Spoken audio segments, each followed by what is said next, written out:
أعوذ بالله من الشيطان الرجيم بسم الله الرحمن الرحيم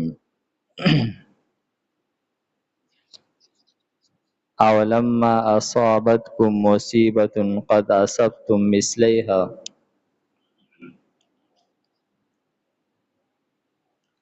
قلتم أن هذا قل هو من عند أنفسكم إن الله على كل شيء قدير. د څلورمې سپارې د نیمې نه پس دا آیت نمبر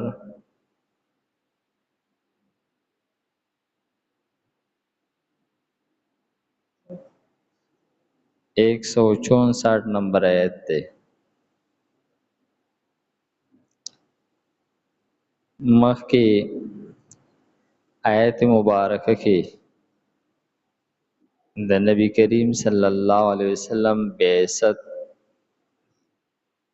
پتور د احسان بیان کړلو چې د نبی کریم صلی الله علیه وسلم بعثت یعنی را لېږل دا د الله تعالی په تاسو باندې یو عظیم انعام دی. په دې خبره باندې منافقانو تعجب وکړو چې دا څنګه انعام دی، د دې پیغمبر په مرګتیا کې خو ډیر مرګري زمونږ شهیدان شو، دا خو پکار دا و چې مونږه دغه د احد په ورځ دا نقصان نه وي رسېدلی که دا د الله تعالی د طرف نه یو انعام او احسان وي. نو دې آیت مبارکه کې د هغې جواب ورکوي، فرمای اولما اصابتکم مصیبت، آیا هغه وخت چې ورسېدلو تاسو ته مصیبت چې هغه د مال غنیمت فوت کېدلو او یا صحابه کرام شهید کېدل او زخمی کېدلو، قد اصبتم مثلیها، نو تاسو رسولی دی مصیبت دو چند دی، که تاسو ته چې کم مصیبت رسیدلی دی نو کافران ته خو د هغې دو چند رسیدلی دی. قلتم تاسو وی ان هذا، دا د کم ځای نه، یعنی دا مصیبت چې مونږ ته راورسېدلو دا مونږ ته څنګه راورسېدلو؟ پکار خدا دی چې مونږ مؤمنان یو، زموږ سره پیغمبر دی، نو چې مونږ ته دا مصیبت نه وی را رسېدلی نو الله تعالی د هغې یو جواب ذکر کو چې تاسو خو د دې دوچند نقصان هغه مخالف ته رسولی دی. قل ته ورته ووایه هو دا مصیبت چې دی من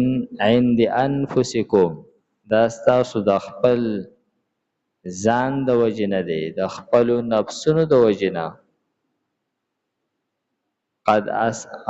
ان الله على كل شيء قدیر، او یقینا الله تعالی په هر څه باندې قادر دی، یعنی الله تعالی ستاسو په نصرت کولو باندې قادر دی، لیکن تاسو د دغه نصرت د الله تعالی د هغې د منع کېدلو اسباب مهیا کړل. یو دا خبره چې تاسو ته پیغمبر وی چې د مدینې نه نوځو او تاسو راووتئ،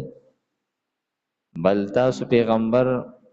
په یو مورچه کې کېنولی چې تاسو مه راکوزېږئ، تاسو راکوز شوئ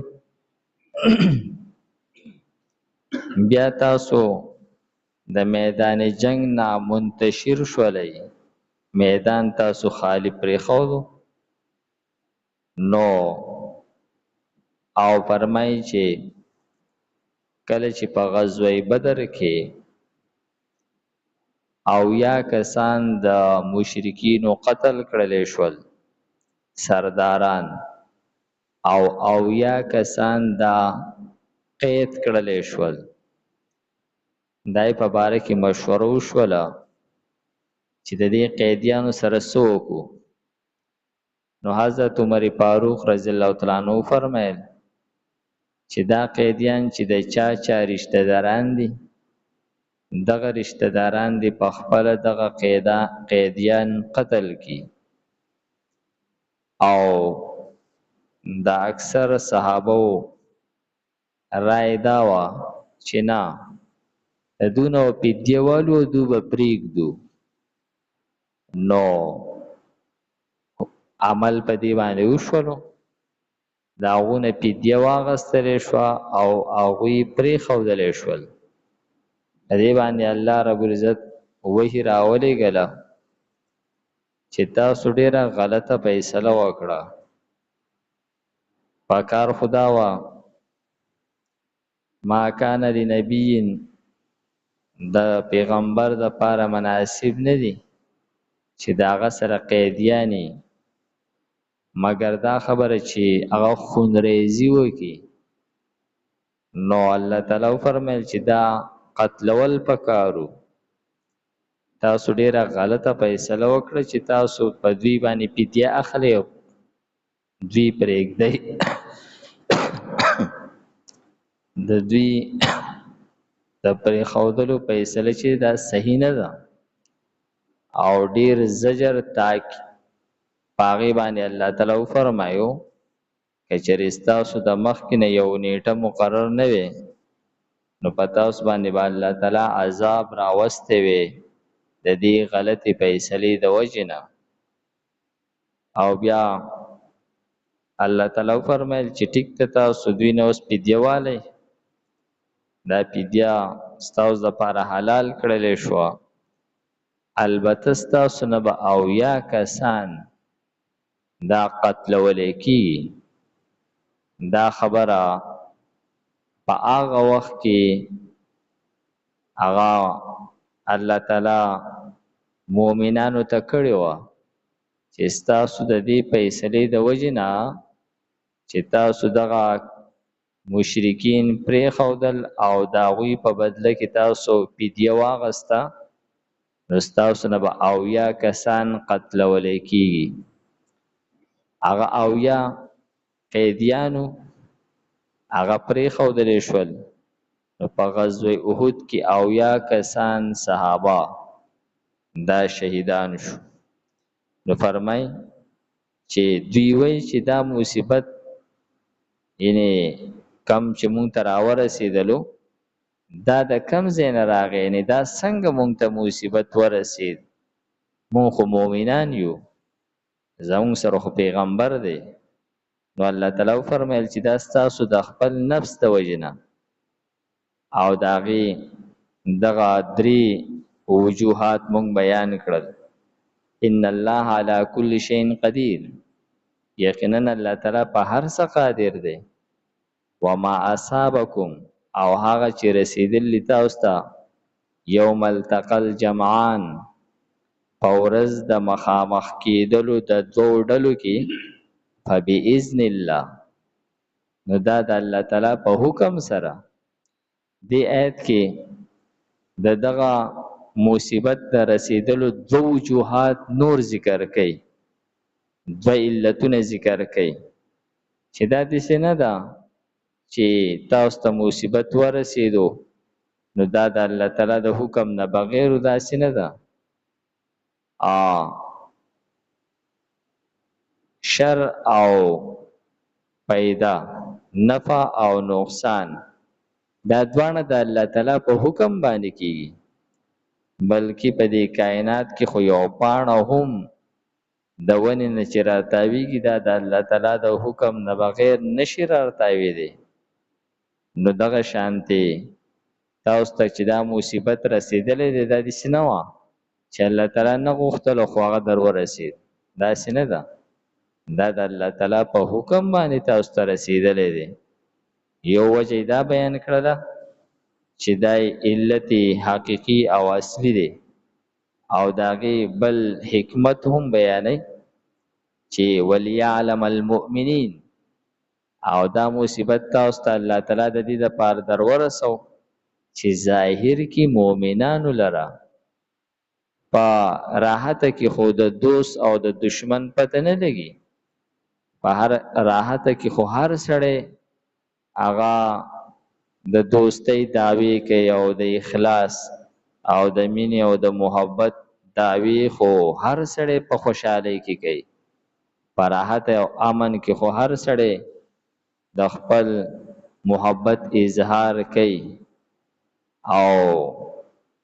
د دوست او د دشمن پته خو هغه په سخته کې لګي الله تعالی وایي چې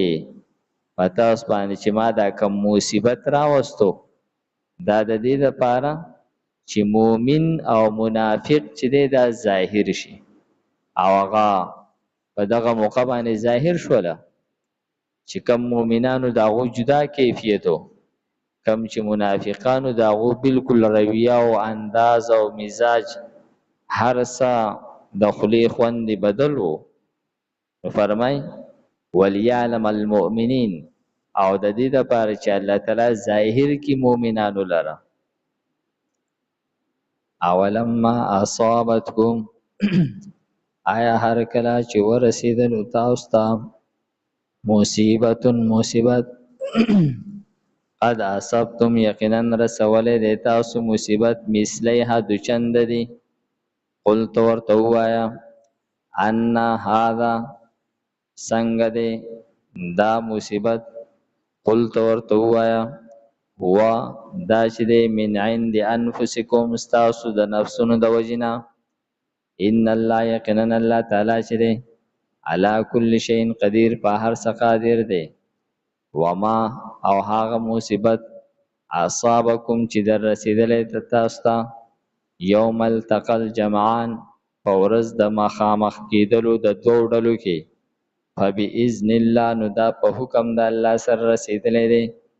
وليعلم المؤمنین او د دې لپاره چې ظاهر کې الله تعالی مؤمنان لره الحمد لله رب العالمين العاقب المتقين والصلاة والسلام على خير خلقه محمد وآله وأصحابه أجمعين پروردگار زموږ دا ناسته په خپل دربار کې قبول کړي پروردگار موږ ته د قرآن پاک سمجھ بوج را نصیب کړي د مرګ نه مخکې د عمل کولو توفیق راکړي وصلی الله تعالی علی خیر خلقه محمد وآله وأصحابه أجمعين برحمتك يا أرحم الراحمين